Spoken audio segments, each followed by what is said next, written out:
Assalamualaikum warahmatullahi wabarakatuh.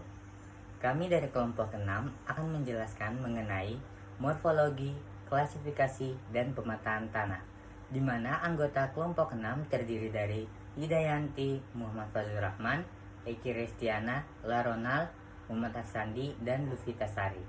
Adapun rumusan masalah dari PPT kami, yang pertama itu apa yang dimaksud dengan morfologi tanah, yang kedua itu apa yang dimaksud dengan horizon tanah, yang ketiga itu klasifikasi tanah, dan yang keempat itu pemetaan tanah. Tujuan dari kami buat PPT ini, yang pertama itu dapat mengetahui mengenai morfologi tanah, yang kedua itu dapat mengetahui mengenai horizon tanah, yang ketiga dapat mengetahui mengenai klasifikasi tanah, yang keempat dapat mengetahui mengenai pemetaan tanah. Baik, saya akan lanjut saja mengenai penjelasannya. Yang pertama itu mengenai morfologi tanah. Morfologi tanah adalah deskripsi tubuh tanah mengenai kenampakan, ciri-ciri, dan sifat-sifat tanah yang diperlihatkan suatu profil tanah. Ciri-ciri morfologi profil tanah merupakan petunjuk mengenai proses-proses yang dialami suatu satuan tanah, mulai dari proses pelapukan batuan hingga perkembangan tanah selanjutnya. Pengaruh faktor-faktor pembentukan tanah yang saling tindak satu sama lain secara kompleks akan meninggalkan ciri-ciri pada profil tanah yang khas pada setiap satuan tanah. Profil tanah adalah potongan vertikal tubuh tanah yang menempatkan urutan susunan horizon. Horizon tanah adalah lapisan tanah atau bahan tanah yang kurang lebih sejajar dan berbeda dengan lapisan di sebelah atas ataupun bawahannya yang secara genetik ada kaitannya. Horizon tanah terbentuk karena proses perkembangan tanah, sementara lapisan tanah terbentuk karena proses pengendapan bahan tanah oleh tenaga geomorfik. Urutan horizon tanah dari permukaan ke bawah permukaan mengikuti logika pembentukan tanah oleh berbagai proses translokasi, transformasi, pengurangan, dan penambahan atas senyawa kimia dan partikel tanah di dalam profil. Horizon tanah dibagi menjadi dua kelompok, yaitu horizon genetik dan horizon diagnostik. Horizon genetik dan horizon diagnostik akan dijelaskan lebih lanjut oleh teman saya. Baik, di sini saya akan melanjutkan materi yang telah dipaparkan oleh teman saya sebelumnya. Horizon genetik. Horizon genetik adalah horizon tanah yang diberi nama dan dicirikan atas dasar logika pembentukan tanah yang mencakup proses translokasi, transformasi, penambahan dan pengurangan senyawa kimia atau partikel dalam partikel tanah dalam sebuah profil. Sedangkan horizon diagnostik adalah horizon tanah yang diberi nama dan dicirikan atas dasar pengukuran secara akurat atas karakteristik tanah di lapangan maupun di laboratorium. Horizon genetik utama. Horizon genetik utama atau sering disebut horizon utama diberi simbol dengan huruf kapital yaitu O, A, E, B, C, dan R. Dari simbol-simbol tersebut memiliki masing-masing keterangan, yaitu O adalah simbol untuk horizon atau lapisan yang didominasi oleh bahan organik. A adalah simbol untuk horizon tanah mineral yang terbentuk pada tanah atau lapisan atas di bawah horizon O. E adalah simbol untuk horizon yang mengalami proses pelindingan atau leaching maksimal yang dicirikan oleh warna yang lebih terang daripada horizon B yang terletak di bawahnya. B adalah simbol atau horizon yang terbentuk di bawah horizon A, E, dan atau O yang telah mengalami perkembangan horizon hingga mencirikan hilangnya seluruh atau sebagian besar struktur batuan asli. C adalah simbol untuk horizon atau lapisan bawah induk tanah. Horizon ini sedikit dipengaruhi oleh proses podogenik, mungkin telah mengalami modifikasi walaupun tidak terdapat gejala podogenik. Lapisan batuan yang hancur jika direndam di dalam air selama 24 jam dikategorikan sebagai horizon C. R adalah simbol untuk lapisan batuan induk misalnya granit, basalt, batu gamping, batu pasir, dan lain-lain. Baik, selanjutnya saya akan melanjutkan penjelasan dari materi teman saya sebelumnya. Adapun materinya yaitu horizon genetik utama. Simbol huruf A, B, E, B, atau B, C adalah simbol untuk horizon peralihan yang mempunyai kombinasi dengan horizon di bawahnya. Akan tetapi sifat dengan simbol di depan lebih dominan daripada simbol di belakang. Simbol A atau B, E atau B, B atau E atau B atau C adalah simbol untuk suatu lapisan yang mempunyai sifat dua horizon yang dengan jelas dapat dibedakan. Simbol pertama mempunyai volume lebih besar daripada simbol kedua. Sistem penamaan lain adalah dengan memberikan notasi angka di belakang huruf kapital seperti A1, A2, A3. Angka 1 dan 3 digunakan untuk menggambarkan peralihan antara horizon di atasnya 1 dan di bawahnya 3. Angka 2 itu digunakan untuk menunjukkan sifat morfologis yang tipikal untuk horizon yang bersangkutan. Adapun horizon genetik tambahan atau sering disebut sebagai horizon tambahan disimbolkan dengan huruf kecil di belakang simbol horizon utama.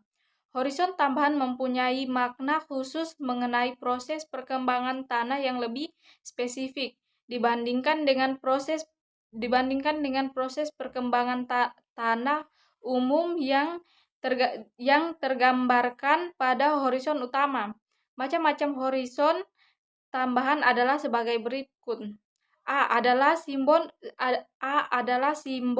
yang digunakan bersama dengan horizon O untuk menunjukkan bahan organik yang lebih mengalami dekomposisi lanjut.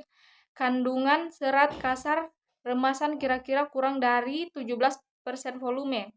B adalah simbol untuk horizon genetik tertimbun yang digunakan untuk tanah mineral guna menunjukkan horizon tertimbun yang dapat dikenal dengan kenampakan genetik utamanya yang terbentuk sebelum tertimbun. C adalah simbol untuk menunjukkan adanya akumulasi koreksi atau nodul dalam jumlah cukup besar. Simbol ini digunakan apabila koreksi atau nodul tersebut diperkaya dengan mineral-mineral yang mengandung senyawa besi, aluminium, mangan, atau titanium. D adalah simbol untuk menunjukkan adanya lapisan sedimen atau bahan tidak kuku dan memadat secara mekanik, baik secara alam ataupun oleh manusia. Lapisan ini mempunyai BD tinggi, menghambat perkembangan perakaran di mana akar. Mungkin itu saja materi yang dapat saya tambahkan. Akan dilanjutkan kepada pemateri selanjutnya. Sekian dari saya. Assalamualaikum warahmatullahi wabarakatuh. Horizon genetik tambahan. E adalah simbol yang digunakan bersama simbol O untuk menunjukkan bahan organik yang mengalami tingkat dekomposisi cukup. Kandungan serat kasar remasan antara 17-40%. F adalah simbol untuk menunjukkan bahwa horizon atau lapisan mengandung es permanen, mungkin dijumpai di Pegunungan Jaya, wilayah Papua.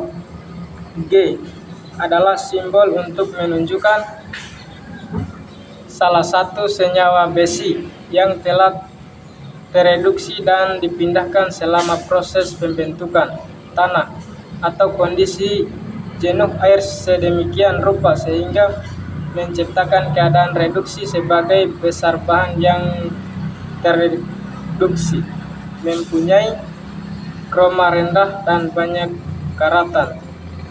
Horizon genetik tambahan. A adalah simbol yang digunakan bersama simbol B untuk menunjukkan adanya ilufisiasi kompleks bahan organik sekskuloksida bersifat amorf dan larut. I adalah simbol yang digunakan bersama simbol O untuk menunjukkan bahan organik yang relatif baru, mengalami dekomposisi kandungan serat kasar, remasan kurang lebih 40%. Volume senyawa karbonat, sisanya kalsium karbonat. M adalah simbol untuk menunjukkan sementasi, kontinu atau hampir kontinu. Horizon genetik tambahan, N adalah simbol untuk menunjukkan adanya akumulasi natrium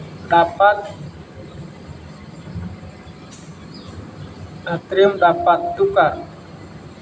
O adalah simbol untuk menunjukkan akumulasi residual dari senyawa seskuloksida.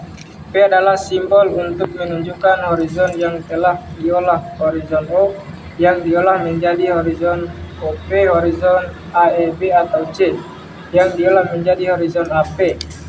I adalah simbol untuk menunjukkan akumulasi senyawa silika sekunder apabila senyawa silika menyemenkan seluruh lapisan secara kontinu atau hampir kontinu digunakan simbol PM. R adalah simbol yang digunakan bersama simbol C untuk menunjukkan ciri-ciri lapukan bahan induk. Mungkin hanya itu yang bisa saya sampaikan. Assalamualaikum warahmatullahi wabarakatuh. Perkenalkan, nama saya Lovita Sari dengan NIM R1B121021.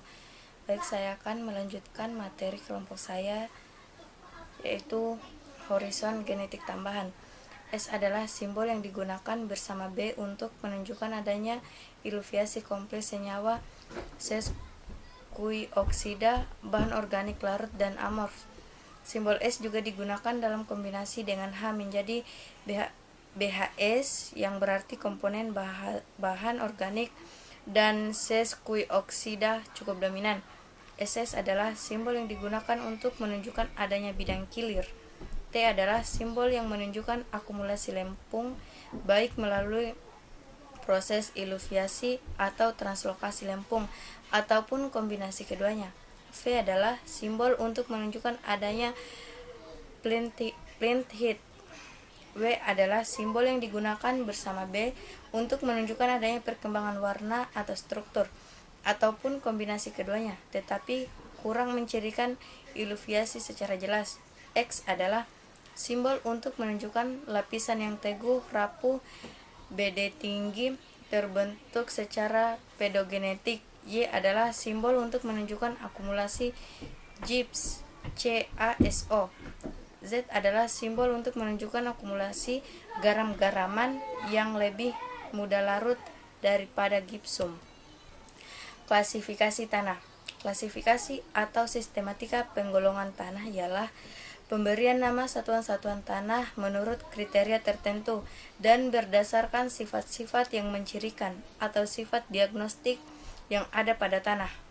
Sifat diagnostik yang digunakan untuk klasifikasi tanah selain berkaitan erat dengan proses pembentukan tanah atau genesis tanah, juga berkaitan dengan perwatakan tanah yang memengaruhi pemanfaatannya. Dengan demikian, morfologi tanah merupakan pengetahuan yang mendasari klasifikasi tanah. Wilding et al. 1983. Baik, itulah penjelasan materi dari saya. Wassalamualaikum warahmatullahi wabarakatuh. Baik, saya akan melanjutkan penjelasan materi dari teman saya sebelumnya. Sistem klasifikasi tanah diperlukan untuk pengkajian tanah secara tepat di berbagai tempat di permukaan bumi. Dan untuk mempublikasikan hasil kajian secara sistematik, ada berbagai sistem klasifikasi tanah yang ada di dunia. Tetapi hanya ada dua sistem yang terkenal dan diterapkan secara luas, yaitu yang pertama, sistem klasifikasi tanah USDA atau dikenal dengan Soil Taxonomy. Kemudian yang kedua, sistem FAO atau UNESCO yang saat ini dikenal dengan sistem World Reference Base for Soil Resource atau disingkat dengan WRB. Sistem klasifikasi tanah terbagi menjadi dua. Yang pertama adalah sistem klasifikasi USDA, adalah sistem klasifikasi yang dibuat oleh Departemen Pertanian Amerika Serikat. Klasifikasi berlaku pada tingkat subgrup tanah. Kemudian yang kedua adalah sistem klasifikasi tanah FAO atau UNESCO menggunakan hierarki tanah hingga subunit tanah tingkat ketiga. Penetapan nama untuk subunit ini tidak diberikan, tetapi pedoman untuk pemberian nama disediakan. Sistem klasifikasi tanah FAO atau UNESCO direvisi pada tahun 1990 dan dapat diterapkan pada skala global dan penggambaran legenda. Kemudian pemetaan tanah adalah proses identifikasi, karakterisasi, dan pemahaman kondisi dan sifat-sifat tanah di suatu area tertentu. Tujuannya adalah untuk menyediakan informasi yang diperlukan untuk berbagai keperluan, seperti perencanaan pertanian, pengelolaan sumber daya alam, pembangunan infrastruktur, konservasi lingkungan, dan lain sebagainya. Berikut adalah beberapa langkah dalam proses pemetaan tanah. Yang pertama adalah pengumpulan data awal. Informasi awal tentang area yang akan dipetakan dikumpulkan, termasuk peta topografi, iklim, vegetasi, dan sejarah penggunaan lahan. Kemudian yang kedua adalah pengumpulan data lapangan. Tim lapangan akan melakukan survei langsung untuk mengumpulkan data tanah seperti tekstur, drainase, kedalaman tanah, tingkat kesamaan (pH), dan komposisi kimia lainnya. Alat seperti penetrometer dan alat pengukuran pH mungkin digunakan. Kemudian yang ketiga adalah analisis data. Data yang terkumpul dianalisis untuk mengidentifikasi pola dan karakteristik tanah yang berbeda. Ini mungkin melibatkan penggunaan sistem klasifikasi tanah yang telah diterapkan. Kemudian yang keempat, pemetaan. Data yang telah dianalisis digunakan untuk membuat peta tanah. Peta ini menunjukkan distribusi dan jenis tanah di area yang dipetakan. Peta ini biasanya menampilkan pola spasial, tekstur tanah, kelas, kualitas, dan karakteristik lainnya. Kemudian yang kelima, interpretasi. Peta yang dihasilkan diinterpretasikan untuk memahami implikasinya dalam berbagai konteks, seperti pertanian, lingkungan, atau pembangunan.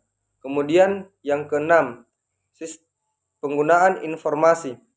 Informasi dari pemetaan tanah digunakan dalam berbagai kegiatan, seperti perencanaan lahan, manajemen pertanian, konservasi tanah, evaluasi risiko bencana alam, dan pengelolaan lingkungan.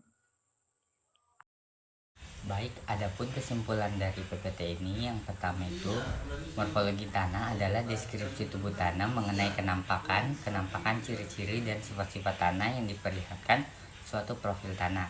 Yang kedua itu horizon tanah adalah lapisan tanah atau bahan tanah yang kurang lebih sejajar dan berbeda dengan lapisan di sebelah atas ataupun bawahnya yang secara genetik ada kaitannya. Yang ketiga, ada berbagai sistem klasifikasi tanah yang ada di dunia, tetapi hanya ada dua sistem yang terkenal dan diterapkan secara luas, yaitu sistem klasifikasi tanah USDA atau dikenal dengan Soil Taxonomy dan Assisted Type UNESCO.